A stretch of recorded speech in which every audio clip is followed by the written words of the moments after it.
Let's draw the Lewis structure of K3N potassium nitride. Potassium comes from the far left of the periodic table. It is a metal. All of these things to the right of the staircase are metals except for hydrogen. Potassium is definitely an alkali metal. Nitrogen comes from the right side of the staircase. It's a non-metal.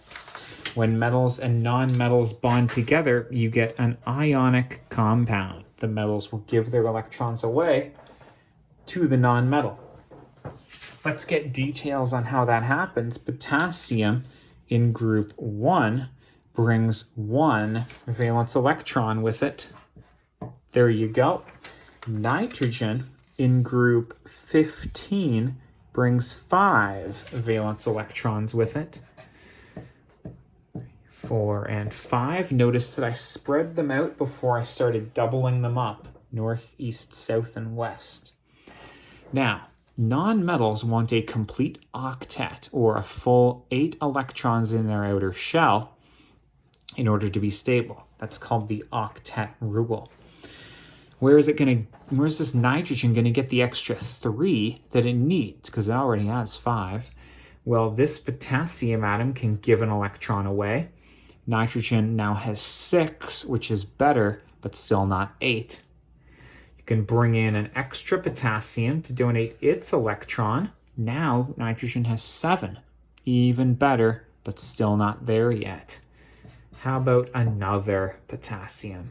That is 3 potassiums giving up 1 electron each, so that nitrogen can go from having 5 to 8 electrons in its outer shell. Let's draw that for the people. That's a nitrogen with a full 8 electrons in its outer shell. If that's not a satisfied octet, then you don't know what octet means. It has 3 electrons more than it started with. Remember, it started with 5. So its charge here is -3.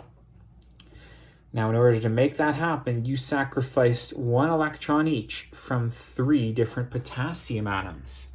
So draw your Ks without their dots and show that it has a charge of +1 because it gave away that electron. You're going to have to do that 3 times to show people that 3 potassiums gave away their electrons. This is my complete and my personal preferred Lewis structure for potassium nitride. Some teachers will let you get away with drawing 3 times K with a +1. That just saves you from having to draw it out 3 times, but you will still have to draw the nitrogen with its 8 and its -3 charge. They're both valid Lewis structures. I just prefer this one. Find out which one your teacher prefers and do it. The summary here is that nitrogen brought 5 valence electrons and you needed 3 potassiums to give up 1 electron each in order to satisfy its octet. The fact that you needed 3 Ks and 1 N in order for everyone to be happy and stable is why the formula is K3N, not a coincidence.